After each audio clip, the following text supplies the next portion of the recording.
I'm 120 years old, so that's how you get to do all that in a single life. Didn't you love Rob's talk? I just thought that was fabulous. Przepraszam, jestem Amerykaninem. Nie mówią po polsku, przepraszam.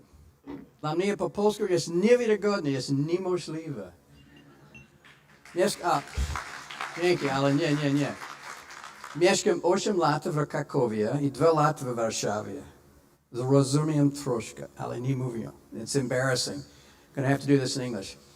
Rob, I'm going to be mentioning your talk to lots of our people. In our leadership seminars that we do, we have leaders identify people that they would never want to be like, the shadow we call it. And for many years, Donald Trump has been a very popular shadow figure. And after this talk, I'm going to get all of our graduates to watch this, because one of the things we need to learn to do is learn from the people that we don't want to be around. They have something that you have not developed yet. He has certainly, I don't know if it's courage, but he certainly has a lot of impact. So I'm going to go. I've got about 2 hours worth of material in 20 minutes. So buckle your seat belts. Here we go. Start with an Italian airline story. This is my fake Italian accent. This airliner took off from Rome, heading out 2 hours into the flight. The pilot comes on the loudspeaker. He says, "Good morning, ladies and gentlemen. This is your pilot speaking. I got some good news, some bad news. The bad news, we don't know where we are. The good news, we're going really, really fast." Most of the organizations that I consult with, that's exactly what's happening. Sometimes people don't know exactly where they are or where they're going, but everybody comes to work every day trying to go as fast as they possibly can. So I want to introduce you to the concept of impact and what is a source of not just causing pain, that's a kind of impact, but sustainable impact. And to start, I want you to think about a person that's difficult for you, or a situation that's difficult for you, where you wish you had more impact. I hope in these 20 minutes to give you something to take away from that will help you the next time you're in that situation or that you're in a conversation with that person. So here we go. First of all, what kind of impact do you want to have? There are these 7 sources of power. You don't have power. People give it to you for some reason. People allow you to influence them because they believe you have something that might have some kind of impact or value for them. One is rank. I was in the U.S. Navy 4 years on a destroyer. I had one of these and a name tag, which meant I saluted pretty much everybody else. If somebody had 2 of these, I said, "Aye, aye, sir," or "Aye, aye, ma'am" these days. If I had more than they did, they saluted me. Everybody knew exactly what the rank was. You know in your organization exactly what the rank is. Even though nobody wears stripes and bars, you know where the rank is. Some people say to do something, you salute and you do it. Why? Because they have rank. Another kind of power is the power over you. This is the power to hurt you or harm you, maybe hurt your career, hurt your reputation, maybe physical harm in some situations. There's another kind of power, which is the power to help. Now, this is interesting, because if somebody has the power to help you in your life, in your career, what do they also have the power to do? Exactly, to cause harm. So this sword cuts 2 ways. This all gives you a certain kind of power, which is what I call compliance. Compliance. People say to do it, you do it. But if you need a different kind of impact, we got to go to a different world, a different source of power altogether. The first one is connection power. People might allow you to influence them because who you are connected with, who you know. The secretary to the CEO is one of the most powerful people in the organization. Every time I go to do a consultation, I make it one of my first tasks is to get really close to that man or that woman to make sure that they trust me and that I trust them, that we have a relationship. Information power. People can give you, allow you to impact them because you know something that they would like to know. Another one down there is expertise power.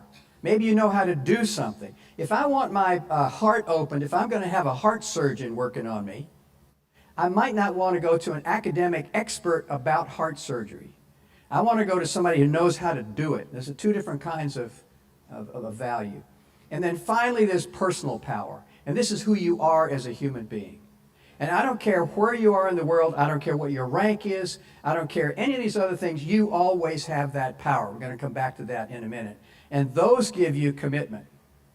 So if all you need is compliance, you can go with those. I was there many times over a 4-year period. Right full rudder, all ahead, 2/3. I don't care how they feel about that. We're not going to have a conversation about that. They're not going to say, oh, I don't know, what do you all think? Mr. Scherer says we should go right full rudder. They put the rudder over, and we talk about it later. Sometimes you need that kind of direct control, and we're going to get to that in a second too. Do you need compliance or commitment? We're going to come back to these before we finish. So what happens here is the secret to everything is courage. If you want to make something happen in the world that isn't happening naturally, it all comes back to courage. Courage, the heart. What do you really want? What are you willing to put at risk in order to make this important thing happen? We call it facing the tiger. If you're in the jungle and a tiger came up on you suddenly, what would be the human instinct to do? Run, thank you. I know in the school systems here, people don't talk much. It's like, one time after I did my first leadership program here in 2008 for a big engineering company, this guy came up at the end. I said, how was this for you? And he said, nieźle. And he walked away, and I turned to my buddy, Polish buddy, and I said, what does nieźle mean? He said, not bad. I said, not bad? 4 days of it. He said, Yannick, he said, you just changed his life. I said, well, why didn't he tell me? He said, he did. He told you it was not bad. This is not California. This is Poland. Get used to it. I'm still not used to it after 10 years. So, if a tiger comes, what's the human instinct? Fabulous. If we run, that's the bad news is, the tiger is hardwired to chase a small, slow figure running away. It's hardwired. If you run, your chances of survival are 0. But the people who live there say, if you turn and face the tiger, now he may still eat you. This is not a magic story here. But he'll stop and think about it, which is huge. If your chances of survival are 0 going this way, what are they going this way? The math people, something greater than 0. I'll take it. If I have the courage, I'll take that chance to face the tiger. If you're not facing that tiger now, it's already eating you. That's the point here. You need to have impact. You need to have the courage to exercise a certain kind of impact, and that's where we're going. And it's based on authenticity. Fascinating word. It comes from the Greek, two Greek words put together. Autos, self. We get automobile comes from that same word. And the Greek word thentikos, which means the source of something. Where did it come from? Author comes from the same root. Who is authoring the interactions you have with this person or this situation? What are you navigating off of when you're dealing with this tough person or this difficult situation? Who's the author of that moment? I'll bet you that right now you are not the author. You are reacting to something, and the other person has more power because you are actually giving it to them with your courage, lack of courage. Where's the source of what's happening? So here's authenticity, part 2. Think about this. How would the people who know you best rate you on these 2 dimensions of authenticity? First, how present are you? When people are talking with you, how would the people at home and at work rate you on this scale? If I were to interview them, what would they say? And I said, how present is so-and-so or so-and-so? If they said, oh, man, I always feel like I'm the most important person in the world when I'm talking to them. Great. Or, really? They care about that I'm in the room? Sometimes I can't tell, right? Second measure is how real are you? How real are you? Can people trust who you are?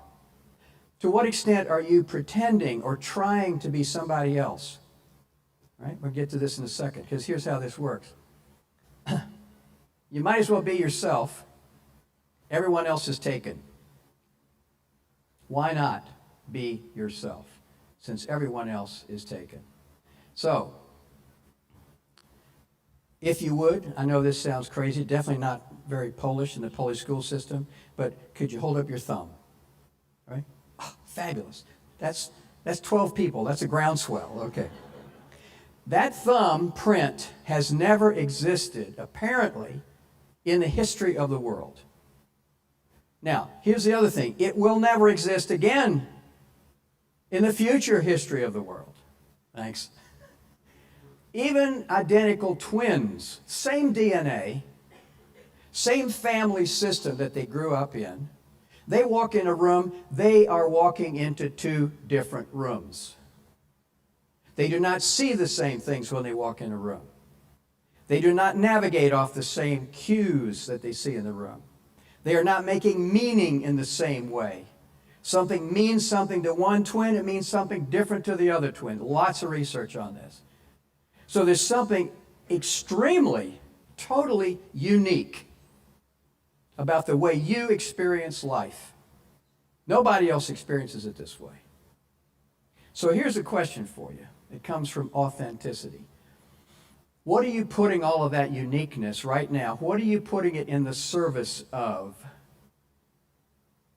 Years ago, many years ago, I started a company with a couple of colleagues. We had a fabulous product, 1978, 1980. It was the first computer-scored organization survey that anybody knew about. Paper tape was the technology. It was paper tape. You know, it's like, really? Yeah, paper tape. And in that company, what happened was, now I lost my track. I started thinking about the paper tape. You know, I can remember my phone number from the 3rd grade, and I can't remember what I was going to start this sentence for. What was I talking about? Somebody cue me. We started a company, didn't have a clue about how to make an actual product out of it. Long story short, I ended up having to almost go bankrupt. I brought a colleague over to consult with me, and I said, Dixon, I'm having trouble. This is what's happened. Our company's upside down. He said, John, what has been driving you in the last month or two? And I said, getting out of debt and making it through the next month. Boy, it felt good to tell that truth. I hated it, but it felt so great to tell the truth. That's authenticity, courage. Then he said, great. Is that a purpose worthy of who you are? I said, yeah, right. I was put on the planet with the purpose, the life mission, getting out of debt and making it through the next quarter. I don't think that's why I'm here. He said, okay, what would be a purpose more worthy of who you are? I said, God, I don't know. I'm so scared right now just trying to do that. He said, okay, call me when you figure it out. A month later, I called him. I said, Dixon, I'm ready. He said, earlier he said, well, what about your tagline? Isn't that a great purpose? Transforming the world at work. I said, that's the thing I made up in the shower one day. That's a marketing statement. So a month later, I called him. I said, okay, I'm ready, Dixon. I figured out what I'm here for. He said, what is it? I said, transforming the world at work. Turns out that's not just a marketing statement. That lives right here. You need to figure out, a part of authenticity is, what's the book you're writing? If you're the author, what's the plot? Who are the characters? Who are the characters you've gathered around you so that you can stay in the character you've created for yourself? Remember, you are completely unique. There's something about your presence in the room that changes everything. You got to understand that. Your presence has impact. This next model I'm so excited for. I've learned it from Hugh O'Doherty from the Harvard Kennedy School. It came from Professor Ron Heifetz. It's very significant. There are two kinds of problems. There are problems where you actually know what the problem is, you know what the solution is, and you can figure out what's needed. These are technical problems. This is like, you know what the problem is, you know what the solution is, so what's needed is authority. Right full rudder, all ahead, 2/3. We're not debating anything. We don't have to have a big conversation about it. Do it. That's a technical problem. We know what the problem is, we know what the solution is. All we need is someone who has enough stripes to get other people to do it. Fabulous. The problem occurs when we're approaching other kinds of problems. In our field, they're called wicked problems, not because they're bad, because they're so complicated. They don't have simple solutions. You don't know what the problem is.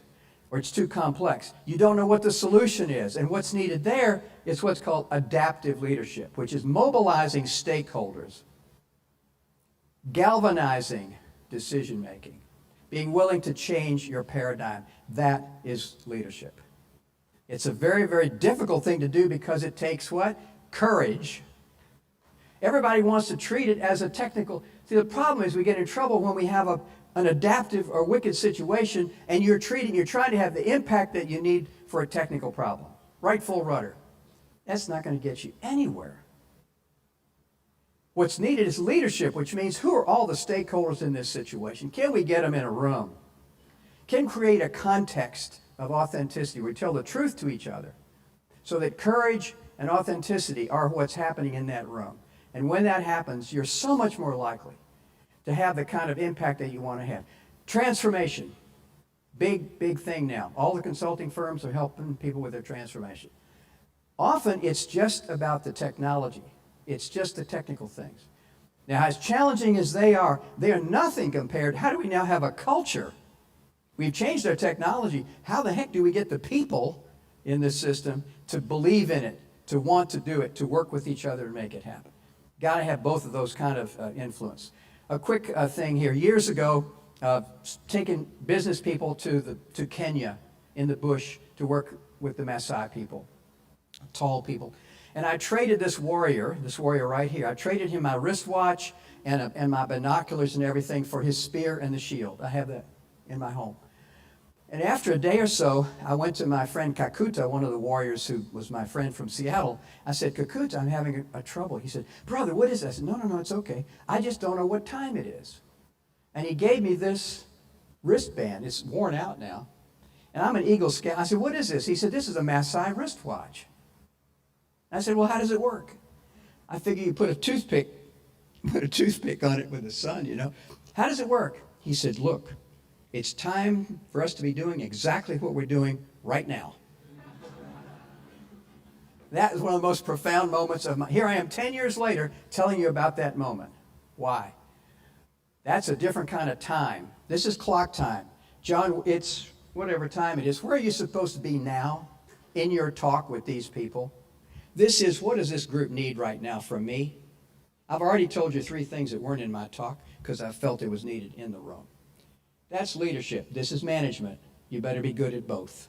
You want to have impact, you need to have technical, this kind, and you need to also understand Maasai time. Let me wrap it up this way.